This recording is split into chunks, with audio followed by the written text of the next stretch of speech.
എന്നെ ആക്രമിക്കാനുള്ളൊരു രീതിയായിട്ട് മാറിയിട്ട് അയാളുടെ, അതായത് എൻ്റെ പാർട്ട്ണറുടെ അച്ഛനും ആങ്ങളെയും കൂടി എന്നെ മാരകമായി മർദ്ദിച്ചു. എല്ലാവരും പറഞ്ഞ പോലെ സംശയരോഗി എല്ലാ ഭർത്താക്കന്മാർക്കും കിട്ടുന്നത്. പക്ഷെ അങ്ങനെയുള്ളവരുണ്ട് കേട്ടോ, ഞാൻ വീണ്ടും പറയാണ്, അങ്ങനെയുള്ളവരുണ്ടാവും, തീർച്ചയായിട്ടും ഉണ്ട്. അതൊരു എന്താ പറയുക, അതിനൊരു ടോക്സിക് റിലേഷൻഷിപ്പാണ്. ഞാൻ എപ്പോഴും കക്ഷികളെടുത്തോണ്ട് നിങ്ങളെ കേസിനെ കുറിച്ച് ഏറ്റവും കൂടുതൽ അറിയാവുന്നത് നിങ്ങൾ പറഞ്ഞു തന്നാലേ എനിക്ക്, ഞാൻ പറഞ്ഞാല് അത് തെറ്റിദ്ധാരണയുണ്ട്. അച്ഛൻ അമ്മയ്ക്ക് മാത്രമേ കിട്ടുള്ളൂ എന്നൊരു തെറ്റിദ്ധാരണ. അത് തെറ്റാണ്. ഞാൻ ഇത് പറയാണ്, അതായത് ഗാർഡിയൻ ആൻഡ് വാർഡ് ആക്ട് പ്രകാരം അമ്മയ്ക്ക് അനുവദിക്കണം, അച്ഛൻ അനുവദിക്കണം എന്ന് എഴുതി വെച്ചിട്ടില്ല. എവിടെ എഴുതി വെച്ചിട്ടില്ല?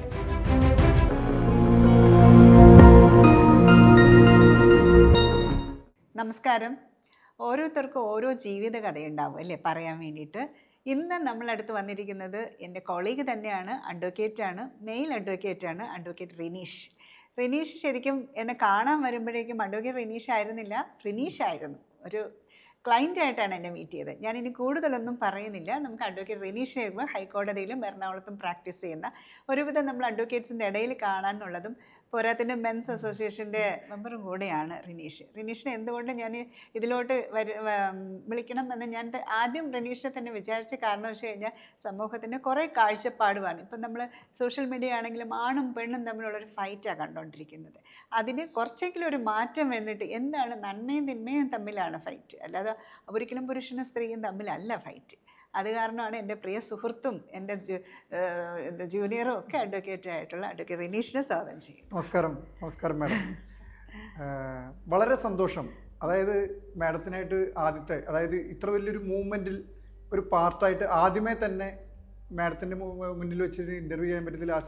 എൻ്റെ ഗുരു എന്നുള്ള രീതിയിലും അതുപോലെ തന്നെ ഈ സമൂഹത്തിൽ വേണ്ടിയിട്ട് ലിറ്റിഗേഷൻ, അതായത് ഫാമിലി ലിറ്റിഗേഷനിൽ ഉയർന്നു വരുന്ന മാഡത്തിനെ മുമ്പിലിരിക്കാൻ പറ്റി, കുറച്ച് കാര്യങ്ങൾ സംസാരിക്കാൻ പറ്റിയതിൽ ഞാൻ അഭിമാനം കൊള്ളുന്നു.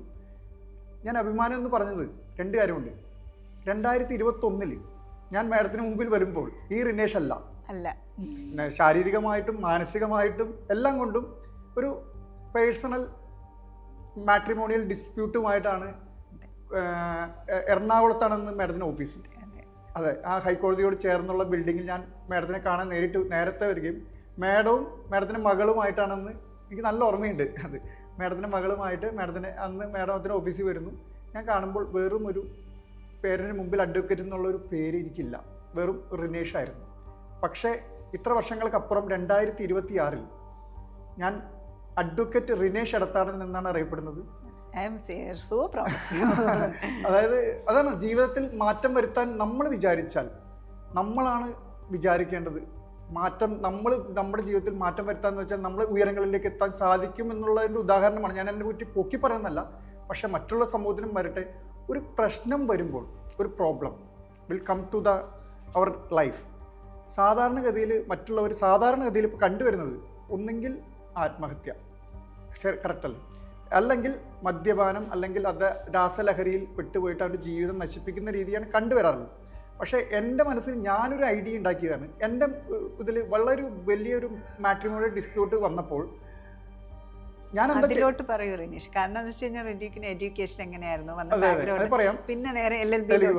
അതായത് ഞാനിപ്പോൾ പറയുന്നത് വരാനുള്ള എൻ്റെ ഒരു തുടക്കമാണ് പറയുന്നത്. അതായത് എൻ്റെ മുമ്പിൽ വന്നൊരു തടസ്സത്തെ ഞാൻ അതിനെ ഓപ്പർച്യൂണിറ്റി ആക്കി മാറ്റി. അതായത് ഒബ്സ്റ്റക്കിൾ ഇൻടു ഓപ്പർച്യൂണിറ്റി. ഇപ്പം ഇതാണ് ഞാൻ എൻ്റെ ജീവിത തത്വം, എല്ലാവർക്കും വേണ്ടിയുള്ള തത്വം, ഒബ്സ്റ്റക്കിൾ ഇൻടു ഓപ്പർച്യൂണിറ്റി. ഞാൻ വളരെ തൃശ്ശൂർ ജില്ലയിൽ ചാലക്കുടി എന്ന് പറഞ്ഞ സ്ഥലത്ത്, എല്ലാവർക്കും അറിയാം, കലാഭവൻ മണിച്ചേട്ടൻ്റെയൊക്കെ നാടാണ് ചാലക്കുടിയിൽ. വളരെ സാധാരണക്കാരനായിട്ടുള്ള ആൾക്കാരുടെ മകനും ആയിട്ട് ജനിച്ച ഒരാളാണ്. എൻ്റെ സ്കൂളിംഗ് ഒക്കെ പറഞ്ഞത് വളരെ മുരിങ്ങൂർ എന്നൊരു സ്ഥലത്ത് LP സ്കൂളിലായിരുന്നു 4ാം ക്ലാസ് വരെ പഠിച്ചത്. അതിനുശേഷം Annanad union higher secondary school എന്ന് പറഞ്ഞിട്ട് 10ാം ക്ലാസ് വരെ അവിടെ പഠിച്ചു. അതിനുശേഷം +2 വേണ്ടിയിട്ട് യൂണിയൻ ഹയർ സെക്കൻഡറി മാമ്പ്ര എന്ന് പറഞ്ഞ സ്ഥലത്ത് പഠിച്ചു. അതിനുശേഷം എനിക്ക് ആ +2 വരെ ഞാൻ ആവറേജ് സ്റ്റുഡൻ്റ് ആയിരുന്നു. ഞാൻ പറയാലോ, ഞാൻ ആവറേജായിട്ട് പഠിച്ചു വന്നിരുന്നു, അല്ലാണ്ട് വലിയ പഠിപ്പിസ്റ്റോ അങ്ങനെയുള്ള ഒരു വ്യക്തിത്വമല്ലായിരുന്നു. പക്ഷേ എൻ്റെ മനസ്സിൽ ഇങ്ങനെ എന്താവണമെന്നുള്ള ചിന്തയിൽ ആ സമയത്തൊക്കെ MBA പഠിച്ചൊരു കമ്പനിയുടെ CEO ആവണം, കോർപ്പറേറ്റ് ജോബ് കിട്ടണമെന്നായിരുന്നു അന്നൊക്കെ ഉണ്ടായിരുന്നത്. അപ്പോൾ അതുകൊണ്ട് തന്നെ ഞാൻ എന്ത് ചെയ്തു വെച്ചിട്ടുണ്ടെങ്കിൽ +2 കഴിഞ്ഞ് കൊമേഴ്സ് എടുക്കുകയും BCom കംപ്ലീറ്റ് ചെയ്തു. BCom വിത്ത് കോർപ്പറേഷൻ കംപ്ലീറ്റ് ചെയ്യുകയും MG യൂണിവേഴ്സിറ്റിയിലാണ് കംപ്ലീറ്റ് ചെയ്തത്. അതും ആവറേജ് മാർക്ക്, അതായത് 60% എല്ലാത്തിലും പോയിക്കൊണ്ടിരുന്നത്. അത് കഴിഞ്ഞ് BCom കഴിഞ്ഞിട്ട് സാധാരണ എല്ലാവരും പറഞ്ഞു MComൽ പോകും. എന്നൊക്കെ പറഞ്ഞു. കാരണം അങ്ങനെയാണ് അതിൻ്റെ അത് അന്ന് 2000 ആ സമയത്തൊക്കെ അങ്ങനെയുള്ള ഒരു കാഴ്ചപ്പാടാണല്ലോ. നമുക്കൊരു കാഴ്ചപ്പാട് കിട്ടാനുള്ളൊരു ഇതായിട്ടില്ല അന്ന്. ഇത്രയ്ക്ക് ഈ ടെക്നോളജിയും അധികം വളർന്നിട്ടില്ല, ഇപ്പോഴല്ലേ കുറച്ചും കൂടി ഇത്. അപ്പോൾ ആ സമയത്ത് അത് കഴിഞ്ഞ് ഞാൻ MBAക്ക് ചേരാൻ തീരുമാനിക്കും. MG യൂണിവേഴ്സിറ്റിയുടെ കീഴിൽ MBA പഠിച്ചു. MBA കംപ്ലീറ്റ് ചെയ്ത് തൊട്ടടുത്ത സമയം തന്നെ UAE എക്സ്ചേഞ്ച്, ഇപ്പോൾ എല്ലാവരും കേട്ടിട്ടുണ്ടാവും, എക്സ്പ്രസ് മണി എന്നൊക്കെ ഒരു വലിയൊരു കമ്പനി നമ്മളെ മാർക്കറ്റിംഗ് വിഭാഗത്തിലേക്ക് തിരഞ്ഞെടുത്ത് നേരെ ഞാൻ ഇവിടെ നിന്ന് അബുദാബിയിലേക്കാണ് പോകുന്നത്. ഒരു വിഷു ദിനത്തിൽ അബുദാബിയിലേക്ക് എത്തിപ്പെടുന്നു. അവിടെ ഒരു ഏകദേശം 2015 വരെ വർക്ക് ചെയ്തു. 2015 വരെ കോർപ്പറേറ്റ് ഫീൽഡ്. 2015 എൻ്റെ വിവാഹം കഴിഞ്ഞത്. 2015 സെപ്റ്റംബർ. അറേഞ്ച്ഡ് മാരേജ് ആയിരുന്നു. അതായത് ഒരു എന്താ പറയുക, ഒരു മാട്രിമോണിയൽ സൈറ്റ് വഴിയാണ് എൻ്റെ ഇപ്പോൾ, അതായത് മുൻ ഭാര്യ എന്ന് പറയാം. ഇപ്പോൾ ഭാര്യ എന്ന് പറയാൻ പറ്റുന്ന ലീഗൽ പൊസിഷനല്ല. മുൻ ഭാര്യയുടെ വീട് എറണാകുളത്താണ്. എറണാകുളം മുപ്പത്തടം എന്നുള്ള സ്ഥലത്താണ് ഉള്ളത്. അപ്പോൾ 2015 ഞങ്ങൾ വിവാഹം കഴിക്കുകയും ഞങ്ങൾ അവിടെയായിരുന്നു. 2018 വരെ ഞാനും ഭാര്യയും ഒക്കെ അവിടെ ദുബായിൽ ജീവിച്ചു വന്നു. അതിനുശേഷം 2016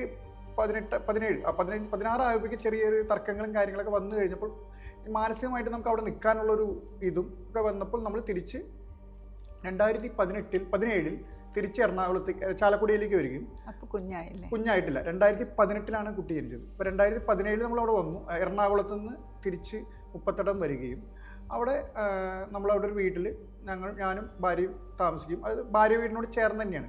അപ്പോൾ ഇതിൽ പ്രത്യേകിച്ച് വെച്ചിട്ടുണ്ടെങ്കിൽ ഭാര്യയ്ക്ക് അവിടെ എറണാകുളത്ത് ജോലി ചെയ്യുന്നൊക്കെയുള്ള ആഗ്രഹവും അവിടെ. എൻ്റെ സ്ഥലം എന്ന് പറഞ്ഞാൽ കുറച്ചൊരു റിമോട്ട് ഏരിയ അല്ല, ചാലക്കുടി റിമോട്ട് ഏരിയ അല്ല, എന്നാലും അങ്ങനെ ഡെവലപ്മെൻറ്റ് അങ്ങനെ ഇതില്ല.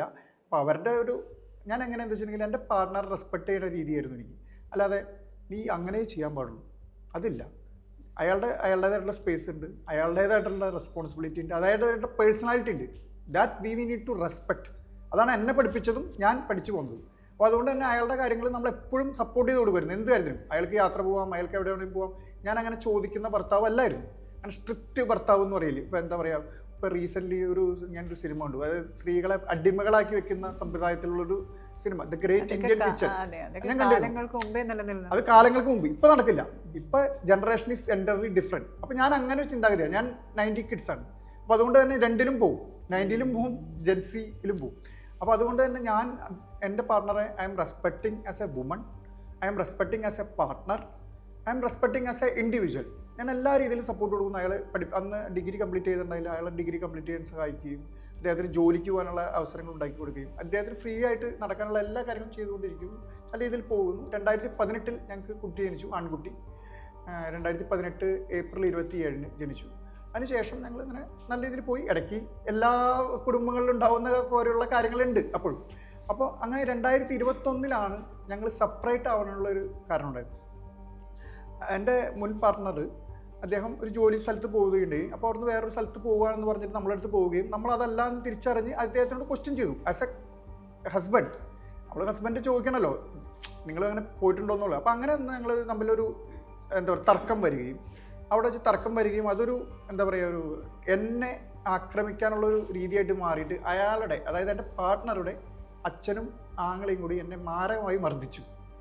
2021 ഫെബ്രുവരി മാസം 21 മാരകമായി മർദ്ദിക്കും. എവിടെയായി പോയിരുന്നത്? അതായത് ഞങ്ങൾ താമസിച്ചിരുന്ന വീട്ടിൽ. ആളെവിടെ പോയി ജോലിക്ക്? അതായത് ആള് എന്നോട് പറഞ്ഞത് ജോലി സംബന്ധമായിട്ട് പുറത്തേക്ക് പോകുന്നു, അതായത് പുറത്തേക്ക് എന്തോ ടൂറ് പോകുന്നു, 2 ദിവസം കഴിഞ്ഞ് വരുന്നു. അപ്പം ഞാൻ ഒറ്റയ്ക്കാണ്. അപ്പം ഞാൻ എന്ത് ചെയ്തു വെച്ചാൽ അന്നേ ദിവസം ഞാൻ 2 ദിവസം മുമ്പ് ഞാൻ എൻ്റെ വീട്ടിലേക്ക് പോയി. കാരണം എനിക്ക് എൻ്റെ ജോലിയുണ്ട്. ആ സമയത്ത് ഞാൻ ടാറ്റയിൽ ഇവിടെ വന്നിട്ട്, ഞാൻ നാട്ടിൽ വന്നിട്ട് ടാറ്റ ഗ്രൂപ്പിൽ എന്നെ കാണാൻ വരുമ്പോഴും ഞാൻ ടാറ്റ ഗ്രൂപ്പിൽ വർക്ക് ചെയ്യായിരുന്നു. മാഡത്തിനെ കാണാൻ വരുമ്പോഴും ടാറ്റ ഗ്രൂപ്പിൽ വർക്ക് ചെയ്യായിരുന്നു. അപ്പോൾ ടാറ്റ ഗ്രൂപ്പിൽ മാനേജർ ലെവലാണ്, നല്ല രീതിയിലുള്ള ലെവലാണ് അവിടെയും. അപ്പം നമുക്ക് വിദ്യാഭ്യാസം ഉള്ളതുകൊണ്ട് തന്നെ നമ്മൾ MBA എടുത്തുകൊണ്ട് തന്നെ ആ ലെവലിലോട്ട് പോകും. ആ ചിന്തയാണല്ലോ നമ്മൾ കോർപ്പറേറ്റ് ലെവലായതുകൊണ്ട് തന്നെ അതിൽ വർക്ക് ചെയ്തുകൊണ്ടിരിക്കുമ്പോഴാണ് ഇങ്ങനെ ഈ ഫെബ്രുവരി 21 ജീവിതത്തെ മാറ്റിമറിച്ച സംഭവം ഉണ്ടായത്. അപ്പം ഇങ്ങനെ ഒരു തർക്കം വന്ന് അതൊരു വലിയൊരു ആക്രമണം. ഡൗട്ട് തോന്നുന്നു വേറെ ആരെങ്കിലും ആയിട്ട്? അല്ല, ഞാനത് ക്വസ്റ്റ്യൻ ചെയ്യാന്ന് വെച്ചിട്ടുണ്ടെങ്കിൽ നമ്മളോട് പറഞ്ഞു പോയത് ഇങ്ങനെ ഒരു സ്ഥലത്തേക്ക് ടൂർ പോകുന്നു എന്ന് പറഞ്ഞു. അതല്ലായിരുന്നു എന്നുള്ള സത്യം നമ്മൾ മനസ്സിലാക്കി. ഇപ്പൊ നമ്മൾ തീർച്ചയായിട്ടും ആസ് എ ഹസ്ബൻഡ് നമ്മൾ വി നീഡ് ടു ക്വസ്റ്റ്യൻ. അപ്പൊ ചില സമയത്ത് ചില ആളുകൾ, ഞാൻ മനസ്സിലാക്കിയപ്പോൾ ഞാൻ സൈക്കോളജി ഒക്കെ പഠിക്കാൻ തുടങ്ങി ഇപ്പോൾ. കാരണം ചില ആളുകൾ അയാളുടെ തെറ്റുകളെ മറച്ചു വയ്ക്കും, എന്നിട്ട് മാനിപ്പുലേഷൻ എന്ന് അതിനെ വിളിക്കാം വേണമെങ്കിൽ, മാനിപ്പുലേഷൻ. അപ്പം തെറ്റ് മറച്ചു വെച്ചിട്ട് അയാൾ വളരെ കൃത്യമായിട്ടുള്ള ആളാണ്, ഇയാൾ എന്താണ്, ഇയാൾ കാരണമാണിത്, ഇയാൾക്ക് എന്താണ് എല്ലാവരും ഉദ്ദേശിക്കുന്ന ഇപ്പൊ ഉദ്ദേശിക്കുന്ന കാര്യം പറയാം, ഇയാൾക്ക് ഭ്രാന്താണ്. അതുകൊണ്ടാണ് ഇയാൾക്ക്, അല്ലെങ്കിൽ അടുത്ത ഭാഷ കേട്ടിട്ടുണ്ട് തീർച്ചയായിട്ടും. ക്വസ്റ്റ്യൻ ചെയ്യണവരൊക്കെ പ്രാന്തന്മാരാവും, കേസ് കൊടുക്കുന്നതും പ്രാന്തന്മാരാവും. ഞാൻ കുറെ കേസും കൊടുത്തിട്ടുണ്ട്. അപ്പോൾ അത് പ്രാന്തൻ എന്ന് വിളിച്ചു. അത് വേറൊരു സംഭവം ഉണ്ട്, പറയാം. അപ്പോൾ ഇങ്ങനെ സംശയിച്ചപ്പോൾ ആരായി ഞാൻ? ഭ്രാന്തനായി, മാഡ് പേഴ്സൺ. ദെൻ എല്ലാവരും പറഞ്ഞ പോലെ സംശയരോഗി, എല്ലാ ഭർത്താക്കന്മാർക്കും കിട്ടുന്നവർ. പക്ഷെ അങ്ങനെയുള്ളവരുണ്ട് കേട്ടോ, ഞാൻ വീണ്ടും പറയാണ്, അങ്ങനെയുള്ളവരുണ്ടാവും, തീർച്ചയായിട്ടും ഉണ്ട്. അതൊരു എന്താ പറയുക, അതിനൊരു ടോക്സിക് റിലേഷൻഷിപ്പാണ്. ഇതൊക്കെ ജെൻഡർ ആയിട്ടല്ല റിനീഷ്, എല്ലാത്തിലും ഉണ്ട്. അവര് ഭാര്യ തന്നെയാണെങ്കിലും ക്വസ്റ്റ്യൻ ചെയ്ത് കഴിഞ്ഞാൽ ചോദിക്കണേ എന്താ സംശയരോഗി, ഇവളെന്താ എപ്പോഴും എന്നെ ക്വസ്റ്റ്യൻ ചെയ്യണത്. പക്ഷെ ഇവർക്ക് ഡൗട്ട് തോന്നുമ്പോഴാണ് അതിനകത്ത് കുറച്ച് പ്രശ്നങ്ങൾ ഇങ്ങനെ അതായത് എല്ലാത്തിലും ഡൗട്ട് കണ്ടെത്തുന്ന ആളുകളുണ്ട്. ഞാൻ കണ്ടിട്ടുണ്ട് ചില ആളുകൾ നമ്മുടെ അടുത്ത് വരുമ്പോൾ എൻ്റെ ഭാര്യയുടെ എന്താ പറയാ കോൾ ലിസ്റ്റ് അടക്കം തെളിയിക്കാൻ വേണ്ടി അവരെ ഒരു ഇൻവെസ്റ്റിഗേഷൻ ഏജൻസിയെ ഏൽപ്പിക്കുന്ന അവസ്ഥ ഒന്ന് ആലോചിച്ച് നോക്കൂ. സ്വന്തം ഭാര്യയുടെ കോൾ ലിസ്റ്റുകളും അവരുടെ പിന്തുടർന്നു വയ്ക്കാൻ ഇൻവെസ്റ്റിഗേഷൻ ഏജൻസികളെ വരെ CID ഏജൻസികളെ വരെ ഏൽപ്പിക്കുന്ന ഭർത്താക്കന്മാരെ കാണുന്ന ആൾക്കാരാണ് നമ്മളിപ്പോൾ. പ്രത്യേകിച്ച് മാഡത്തിനും അറിയാം, വക്കീലന്മാരായിട്ട് ഇരിക്കുന്ന ആൾക്കാർക്ക്. അപ്പോൾ അങ്ങനെയുള്ള ടോക്സിക് അല്ല. നമ്മൾ ഇത് തെറ്റാണെന്ന് കണ്ടെത്തി ചോദ്യം ചെയ്യപ്പോൾ നമ്മളെ ആക്രമിക്കുകയും അവരുടെ അച്ഛനെയും ആങ്ങളെയും വിളിച്ച് നമ്മളെ ക്രൂരമായി മർദ്ദിക്കുകയും അങ്ങനെ അതൊരു പോലീസ് കേസായി മാറി. FIR ഇട്ടു. അതായത് ഞാൻ എന്ത് ചെയ്തു, നേരെ പോയി ഞാൻ എറണാകുളത്തെ റെനായ് മെഡിസിറ്റിയിൽ പോയി അഡ്മിറ്റ് ചെയ്തു. Police come and take the statement. 113/2021 എന്ന് പറഞ്ഞ ക്രൈം ഇട്ട് ഞാൻ മൊഴി കൊടുത്തു. സാധാരണഗതിയിൽ ഭർത്താക്കന്മാർക്കാണ് കേസ് വരേണ്ടത്. ഒരു എക്സാമ്പിൾ ആലോചിച്ച് നോക്കൂ. അപ്പോൾ എന്തുകൊണ്ട് പോലീസ് അവർക്കെതിരെ കേസ് എടുത്തു? സാധാരണഗതിയിൽ ഒരു ഭർത്താവ് എന്നുള്ള രീതിയിൽ എനിക്ക് 498 വരും, അല്ലെങ്കിൽ ഹർട്ട് വരും, എല്ലാം വരേണ്ടതാണ്. എനിക്ക് ഇതുവരെ യാതൊരു കേസും ഇല്ല, എൻ്റെ പേരിൽ യാതൊരു കേസില്ല. നേരെ മറിച്ച് എന്നെ പ്രാന്തനെന്ന് വിളിച്ചും എന്നെ എന്താ പറയുക സമൂഹത്തിൽ അധപ്പതിക്കാൻ ശ്രമിച്ച എൻ്റെ ഭാര്യയുടെ അമ്മയുടെ പേരിൽ ഞാൻ സ്വന്തമായിട്ട് പ്രൈവറ്റ് കംപ്ലയിൻറ്റ് മൂവ് ചെയ്ത് ഇപ്പോൾ കോടതി അത് കേസെടുത്തു. ST ആയിട്ട് കേസെടുത്തു. ഏത് ഡിഫമേഷന് വേണ്ടി കേസെടുത്ത് കോടതിയിൽ ഇറങ്ങി നടക്കും. അന്ന് ലോയർ അല്ല, ഞാൻ സ്വന്തമായിട്ട്. ആദ്യം എനിക്കറിയാം ഡിഫമേഷൻ പോലീസുകാരുടെ അടുത്ത് പോയിട്ട് കാര്യമില്ല. അപ്പോൾ ഞാൻ എന്ത് ചെയ്തു, നേരെ ആലുവ മജിസ്ട്രേറ്റ് കോടതിയെ സമീപിച്ചു, പ്രൈവറ്റ് കംപ്ലയിൻറ്റ് എഴുതി. അപ്പോൾ ഒരു കാര്യം മനസ്സിലാക്കണം, ആദ്യം എനിക്ക് എന്തുണ്ടാവണം, ഈ ഡിഫേം ആവണമെങ്കിൽ ആദ്യം എനിക്കൊരു ഇതുണ്ടാവട്ടെ. ആദ്യം എനിക്ക് നല്ലൊരു വ്യക്തിയാണെന്ന് തെളിയിക്കണം. അങ്ങനെയുള്ള ആരെങ്കിലും ഡിഫേം ചെയ്തിട്ട് കാര്യമുള്ളൂ. ഈ എഡ്യൂക്കേഷൻ ട്രാക്ക് ഇങ്ങനെയാണല്ലോ, MBA വരെ നിൽക്കുന്നു, നല്ല ജോലിയുണ്ട്, അതെല്ലാം കളഞ്ഞിട്ട് ലോ എനിക്ക് എടുക്കണം, ലോയർ ആവണം. അതും ലോയർ ആവണത് വേറൊരു രീതിയിലാണ്. അതായത് എൻ്റെ കുട്ടി ആ സമയത്ത് പക്ഷെ സ്വന്തമായിട്ട് കേസ് നടത്തി.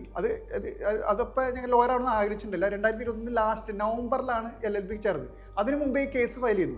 അതായത് ഞാൻ ഇങ്ങനെ ഒന്ന് ആലോചിച്ച് നോക്കൂ, ഞാനൊരു ടാറ്റ ഗ്രൂപ്പ് പോലുള്ള ഒരു സ്ഥലത്ത് ജോലി ചെയ്യുന്നു. ഞാൻ ഭ്രാന്തനാണ്, അല്ലെങ്കിൽ ഹ്യൂമാനിറ്റി ഇല്ലാത്ത ആളാണ്, ക്രൂവൽറ്റി ഉള്ള ആളെന്നൊക്കെ പറഞ്ഞ് നമ്മളെക്കുറിച്ച് ഡിഫേം ചെയ്യുമ്പോൾ നമ്മുടെ ഇതിനെ ബാധിക്കും. ഞാൻ കോടതിയിൽ പോയി പ്രൈവറ്റ് കംപ്ലയിൻറ്റ് ഫയൽ ചെയ്തു. ഞാൻ ആർഗ്യുമെൻറ്റ് നടത്തി. അയാൾക്കെതിരെ ആ ഭാര്യയുടെ അമ്മയുടെ പേരിൽ ഇപ്പോൾ കേസ് നടന്നുകൊണ്ടിരിക്കുകയാണ്. ഡിഫേം ചെയ്തതിൻ്റെ പേരിൽ ST 65/21 എന്നുള്ള കേസ് നടന്നുകൊണ്ടിരിക്കുകയാണ്. അപ്പോൾ ഇതൊക്കെ തന്നെയാണ് ചെയ്തത്. ഞാൻ വക്കീലിനെ ഒന്നും വെച്ചിട്ടില്ല. പക്ഷെ നമ്മളെക്കുറിച്ച് നമ്മൾക്കല്ല ഫൈറ്റ് ചെയ്യാൻ പറ്റുള്ളൂ.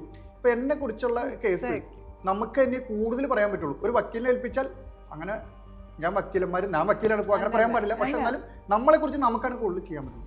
ഞാൻ എപ്പോഴും കക്ഷികളെടുത്തോണ്ടേ നിങ്ങളെ കേസിനെ കുറിച്ച് ഏറ്റവും കൂടുതൽ അറിയാന്നുള്ളത് നിങ്ങൾ പറഞ്ഞു തന്നാലേ എനിക്ക്, ഞാൻ പറഞ്ഞാല് അതെ. അപ്പോൾ എനിക്ക് ഇതിൽ വരാൻ കാരണം എന്ന് വെച്ചിട്ടുണ്ടെങ്കിൽ അപ്പോൾ ഞങ്ങൾ സെപ്പറേറ്റ് ആയി. ഈ എന്നെ തല്ലിയ സംഭവത്തിൽ ഞങ്ങൾ സെപ്പറേറ്റ് ആവുകയും ഞാൻ എന്താ ചെയ്യുന്നത് വെച്ചിട്ടുണ്ടെങ്കിൽ എൻ്റെ മുൻ ഭാര്യയുടെ വീടിൻ്റെ 100 മീറ്റർ അകലെ തന്നെ ഞാനൊരു ഫ്ലാറ്റ് എടുക്കുകയും ഞാൻ അവിടെ തന്നെ താമസിക്കുകയും ചെയ്തു. അപ്പോൾ കുട്ടി എൻ്റെ കൂടെ ഇല്ല.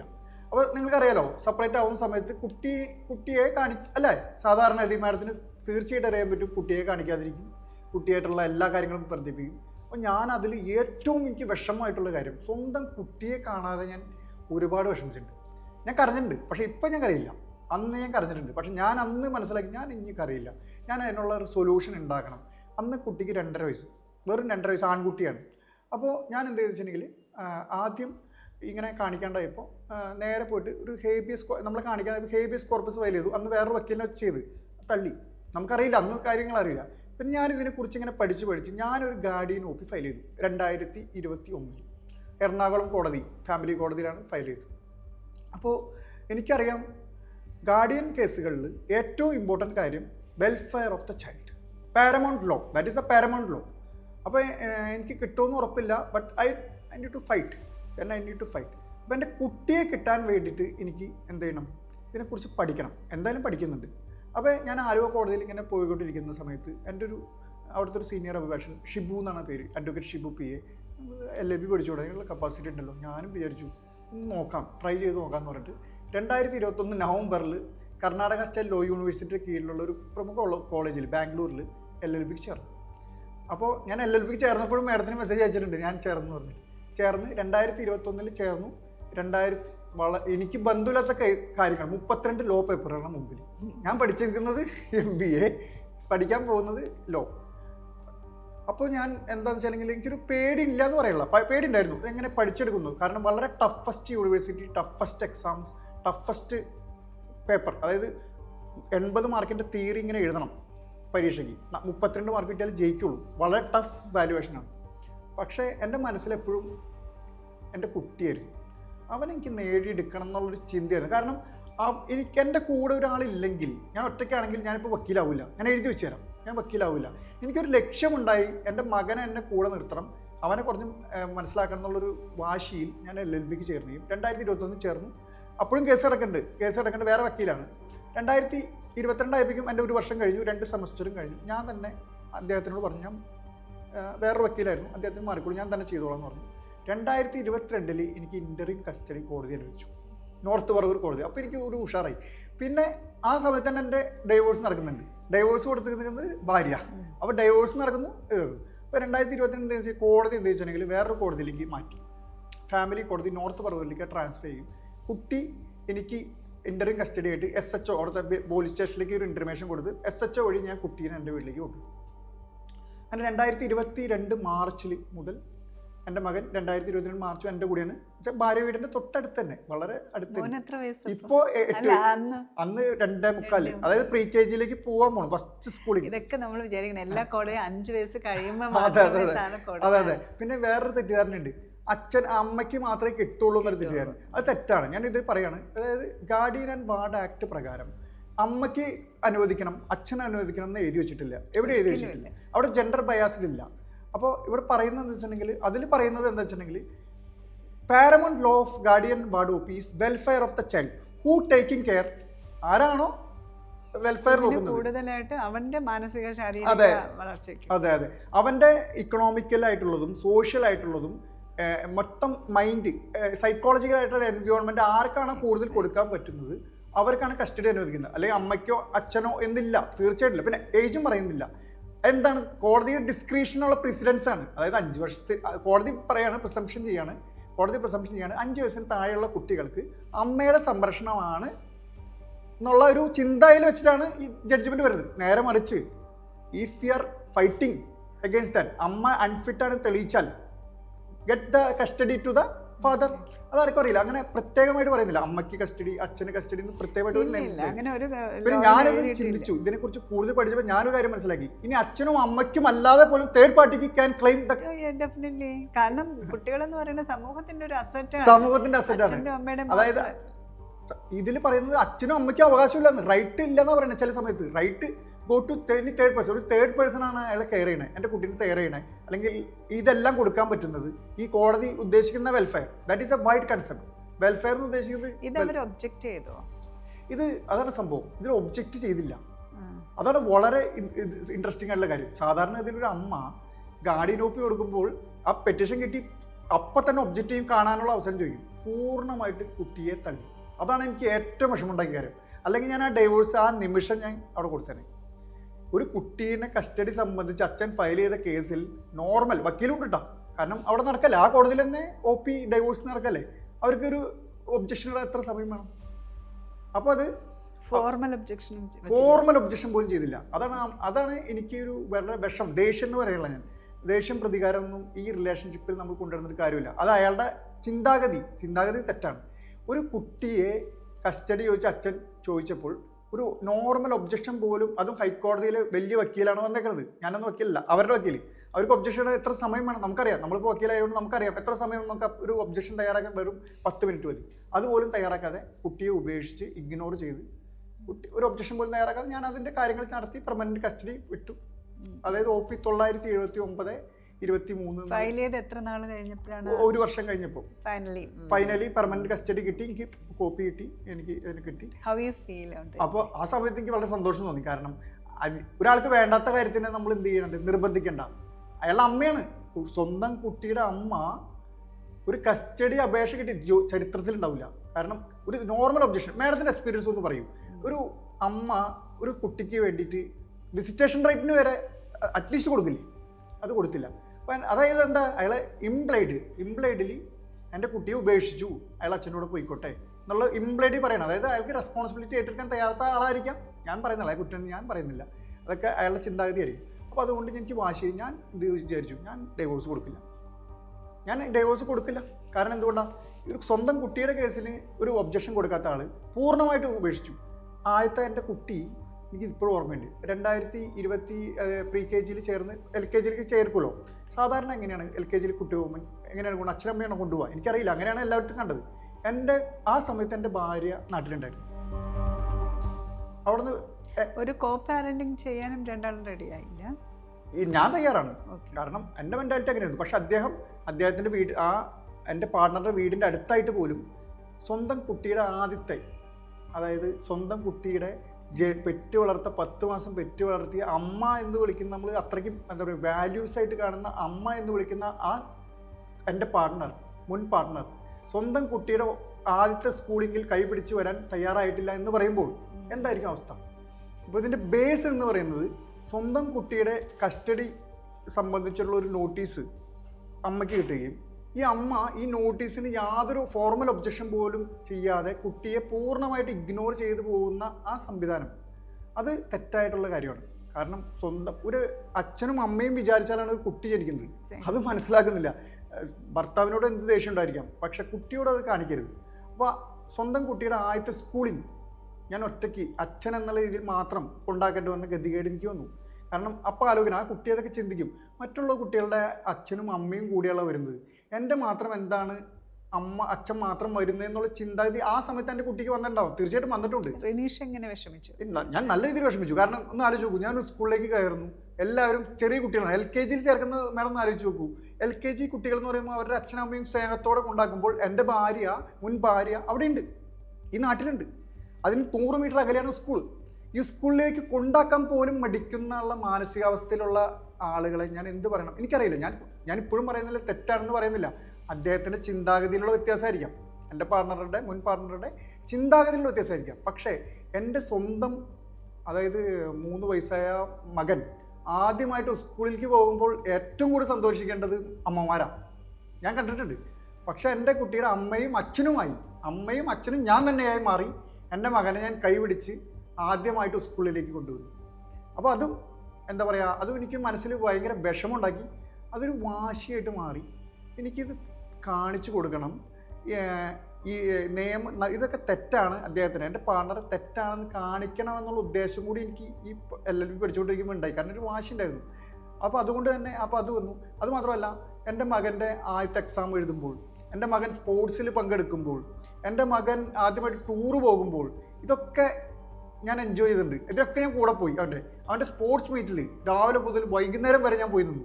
കാരണം എനിക്ക് അവൻ്റെ ഓരോ വിജയങ്ങളും എനിക്ക് സെലിബ്രേറ്റ് ചെയ്യണം. കാരണം അവൻ്റെ മനസ്സിൽ അമ്മ ഇല്ല എന്നുള്ള ഒരു ആബ്സെൻസ് ഉണ്ടാക്കാൻ പാടില്ല. എനിക്ക് വളരെ നിർബന്ധമായിരുന്നു. കാരണം LKG UKG എന്ന് പറഞ്ഞ ബേസാണ്, കുട്ടികളുടെ ബേസാണ്. അതായത് പഠിക്കുന്ന കാര്യങ്ങളായിട്ട് ശാരീരികം. അവന് ഞാൻ എല്ലാ ദിവസവും വൈകുന്നേരം, അന്ന് ജോലിയാണ്, ടാറ്റയിൽ ജോലിയാണ്, എല്ലാ ദിവസവും വൈകുന്നേരം വിളിച്ചു പോയി. എനിക്കൊരു ഹെൽപ്പറും ഉണ്ട്, ഞാൻ മാത്രമല്ല, എനിക്കൊരു സെർവൻറ്റും ഉണ്ട്, മഹേഷ് എന്നാണ് പേര്. അദ്ദേഹത്തിൻ്റെ കൂടി സഹായത്തോടെയാണ്, നമുക്ക് ഒറ്റയ്ക്ക് പറ്റില്ല. അപ്പോൾ അദ്ദേഹം വന്നിട്ട് വീട്ടിലേക്ക് വന്ന് അവന് 5 ഞാൻ ട്യൂഷനൊന്നും വിട്ടില്ല. ഞാൻ സ്വന്തമായിട്ട് അവനെ പഠിപ്പിച്ചു, നല്ല രീതി LKG UKG മാത്രം. പിന്നെ അവൻ സ്വന്തമായിട്ട് പോയി. ഈ അമ്മ എന്തൊക്കെ ചെയ്യേണ്ടത് അതൊക്കെ ഞാൻ അവന് കൊടുത്തു. അമ്മയെ കൊടുക്കേണ്ട സ്നേഹത്തിൻ്റെ ഇരട്ടി അച്ഛൻ എന്നുള്ള രീതിയിൽ എൻ്റെ മകന് ഞാൻ കൊടുത്തു. അവനെ ഞാൻ പൂർണ്ണമായ ഉത്തരവാദിത്തം എടുത്തപ്പോഴേ എക്സോസ്റ്റഡ് ആയി. ചില സമയത്ത് എനിക്ക് വളരെ എനർജി താഴെ വരാറുണ്ട്. കാരണം വെച്ചാൽ നമുക്കൊരു സപ്പോർട്ടിങ് എലിമെൻറ്റ് എപ്പോഴും വേണം. അപ്പോൾ ഞാൻ എന്താ വെച്ചാൽ കൂടുതൽ വായിക്കും, പഠനത്തിൽ ശ്രദ്ധ കേന്ദ്രീകരിച്ചു. അപ്പോൾ അത് കുറച്ച് എനിക്ക് റിലാക്സേഷനായി, കൂടുതൽ പഠിച്ചു. അതായത് മാർക്ക് എന്തായാലും ജയിച്ചാൽ മതി, 32 മാർക്ക് മതി. ഞാൻ എല്ലാത്തിലും ഒരു 70-80 ഒക്കെ മേടിച്ചു എല്ലാത്തിലും. കാരണം വേറെ പരിപാടിയൊന്നും ഇല്ലല്ലോ. ഇത് കഴിഞ്ഞാൽ പഠനം, അങ്ങനെ ഒരു റിലാക്സേഷൻ കിട്ടി. ഈ ബന്ധം സെപ്പറേറ്റ് ആയപ്പോൾ ഞാൻ പറഞ്ഞില്ലേ ഒബ്സ്റ്റക്കിൾ ഉണ്ടായപ്പോൾ അത് ഓപ്പർച്യൂണിറ്റി ആക്കി മാറ്റാമെന്നുള്ള ചിന്താഗതി വരുത്തിയത് കൊണ്ട് എനിക്ക് പിന്നെ എൻ്റെ മകന് നല്ല രീതിയിൽ അവനൊരു വാല്യൂ കൊടുത്ത്, വാല്യൂ ബേസ്ഡ് മറ്റുള്ളവരെ സഹായിക്കുക. അവനോട് ഞാൻ ചോദിച്ചു, ആദ്യത്തെ സ്കൂളിൽ കഴിഞ്ഞിട്ട് നീ എന്താണ് സ്കൂളിൽ നിന്ന് പഠിച്ചത്? Help each other. ഇന്ന് അതാണ് പഠിപ്പിച്ചെന്നോട്. അതാണ്. അപ്പോൾ ഞാൻ പറഞ്ഞു, ഇതാണ് ചെയ്യേണ്ടത് മോനെ, ഹെൽപ്പ് ഈച്ച് അതർ. ഇതാണ് സൊസൈറ്റിക്ക് വേണ്ടതും നീ പഠിക്കേണ്ടതും ഇതാണ്. അല്ലാതെ നീ വലിയ മാർക്കൊന്നും പേടിക്കണ്ട. ഞാൻ എൻ്റെ മകനോട് എപ്പോഴും പറയും, നീ വലിയ മാർക്കൊന്നും പേടിക്കണ്ട, നീ ആവറേജ് സ്റ്റുഡൻ്റ് ആയാൽ മതി. എൻ്റെ സ്കൂളിൽ പഠിക്കുന്ന ആൾക്കാരുണ്ട്, അച്ഛൻ ഞാൻ ആവറേജ്, അത് മതി, തോൽക്കാതെ ഇരുന്നാൽ മതി, ഇനി തോറ്റാലും കുഴപ്പമില്ല. അപ്പോൾ അവൻ എന്താണെന്ന് വെച്ചാൽ അവന് പരീക്ഷയോടൊന്നും പേടിയില്ല. ഇത് നമ്മുടെ പോലെ തന്നെ പരീക്ഷയോടൊന്നും അവന് പേടില്ല. ആദ്യമേ ഇങ്ങനെ വളർത്തിക്കൊണ്ടുപോകുന്നുണ്ട്. മോനാണല്ലേ? മകനാണ്. ഈവൻ ഒരു മോളായിരുന്നെങ്കിൽ എന്ന് ചിന്തിച്ചിട്ടുണ്ടോ? ആണെങ്കിൽ എങ്ങനെയായിരിക്കും? മോളാണെങ്കിലും നമ്മൾക്ക് അതേ ഇതായിരിക്കുമല്ലോ അഫെക്ഷൻ. പക്ഷെ സമൂഹത്തിൽ ഞാൻ നേരത്തെ പറഞ്ഞില്ലേ മാഡത്തിനോട്, അതായത് ഒരു ഇപ്പോൾ സമൂഹത്തിന്റെ ചിന്താഗതി മകളാണെങ്കിൽ അച്ഛന് കിട്ടില്ല എന്നുള്ള ചിന്താഗതിയാണ്. തെറ്റാണ്. എൻ്റെ അടുത്ത് വന്നിട്ട് കക്ഷികൾ പറയാറുണ്ട്, അതെ മാഡം പെൺകുട്ടിയാണേ, അതുകൊണ്ട് അമ്മയ്ക്ക് തന്നെ കിട്ടുള്ളൂ, ആണാണെങ്കിൽ അച്ഛനെ. ഞാൻ ഇതൊക്കെ നമ്മുടെ നിയമ സംഹിതയിൽ ഫാമിലി കോർട്ട് ആക്ടും മറ്റേ ഗാർഡിയൻ ആൻഡ് വാർഡ് OP പ്രകാരവും ഒരു കാര്യത്തിലും പെൺകുട്ടിയാണെങ്കിൽ കിട്ടില്ല എന്ന് എഴുതി വെച്ചിട്ടില്ല. Welfare of the child who is giving, അവർക്ക് കിട്ടും. വെൽഫെയർ ആർക്ക് കൊടുക്കാൻ പറ്റുമോ, ഈ തേർഡ് പേഴ്സൺ ആണെങ്കിൽ പോലും അവർക്ക് കിട്ടും, അത്രേ ഉള്ളൂ. അപ്പം എൻ്റെ അഡ്വക്കേറ്റ് ആവുന്നതിൽ ഏറ്റവും വലിയ പങ്ക് വെച്ചത്, അതായത് എൻ്റെ മെൻറ്റർ എന്നൊക്കെ പറയുന്നത് എൻ്റെ മകനാണ് ജഗത്. ജഗത്താണ് എൻ്റെ LLB ഇപ്പം അഡ്വക്കേറ്റ്. അത് മാത്രമല്ല, ഞാനൊരു പ്രൗഡ് മൊമെൻറ്റ് കൂടി ഇതിൽ പറയാം. ഞാനിതിൽ 2021 കഴിഞ്ഞ് 2024 കഴിഞ്ഞത്, കോഴ്സ് കഴിഞ്ഞ് 2025 എൻറോൾ ചെയ്യാൻ പോകുന്നത് ഹൈക്കോടതിയിൽ. എൻറോൾ ചെയ്യുമ്പോൾ മകനും വന്നു, ഞാൻ കോട്ട കിട്ടുന്നു. എനിക്ക് എന്താ പറയുക, ബാൻഡ് കെട്ടിത്തന്നത്, അത് അഡ്വക്കേറ്റ് ബാൻഡ് കെട്ടി എനിക്ക് കുറെ റിലേറ്റ് ചെയ്യാം. അതെ. എൻ്റെ മകനെ കൊണ്ട് ഞാൻ കെട്ടിച്ചു. കാരണം അവനാണ് കെട്ടിത്തരേണ്ട ആള്, ഞാൻ സ്വന്തമായിട്ടല്ല കെട്ടേണ്ടത്. എൻ്റെ അഡ്വക്കേറ്റ് ബാൻഡ് എന്ന് പറയുന്നത് ജസ്റ്റിസും ലിബർട്ടിയും ഒക്കെ പ്രതിനിധാനം ചെയ്യുന്ന ഈ അഡ്വക്കേറ്റ് ബാൻഡ് എൻ്റെ മകനെ കൊണ്ട് ഞാൻ കെട്ടിപ്പിച്ചു. അതിൻ്റെ അർത്ഥം വെച്ചാൽ ഇതേപോലുള്ള ഒരുപാട് പ്രശ്നങ്ങൾ അനുഭവിക്കുന്ന, ലിബർട്ടി ഇല്ലാതെ ഇടുന്ന ഒരുപാട് ആളുകളെ സഹായിക്കണമെന്നാണ് ഇൻഡയറക്റ്റ്ലി പറയുന്നത് ഈ മകനെ കൊണ്ട് ബാൻഡ് കെട്ടിച്ചപ്പോൾ. അതായത് ഒരുപാട് സമൂഹത്തിൽ തളർന്നു കിടക്കുന്ന ആളുകളുണ്ട്, അതിൽ പെണ്ണ് കാണുന്നില്ല, ആരായാലും അവരൊന്നും തളരണ്ട. നിങ്ങൾക്ക് വിജയിക്കാനുള്ള കാര്യം നിങ്ങൾ തന്നെയുണ്ട്. നിങ്ങളാണ് നിങ്ങളുടെ സന്തോഷത്തിൻ്റെ ഉറവിടം. അല്ലാതെ എൻ്റെ ഭാര്യ ഉണ്ടായിരുമ്പോൾ ഞാൻ സന്തോഷത്തായിരുന്നു, എൻ്റെ ഭാര്യ ഇല്ലെങ്കിൽ ഞാൻ സന്തോഷത്തിലില്ല, അങ്ങനെ പറയരുത്. ഞാനുണ്ടെങ്കിൽ ഞാൻ സന്തോഷമാണ്. എന്നെ കെയർ ചെയ്യാൻ എനിക്കറിയാം. എനിക്ക് എന്നെ കെയർ ചെയ്യാനുള്ള കാര്യങ്ങൾ ചെയ്ത് കഴിഞ്ഞാൽ ഞാൻ സന്തോഷവാനാണ്. അതായത് മറ്റുള്ളവൻ സന്തോഷിപ്പിച്ചിട്ട് സന്തോഷിക്കുന്ന നടക്കണ കാര്യമല്ല.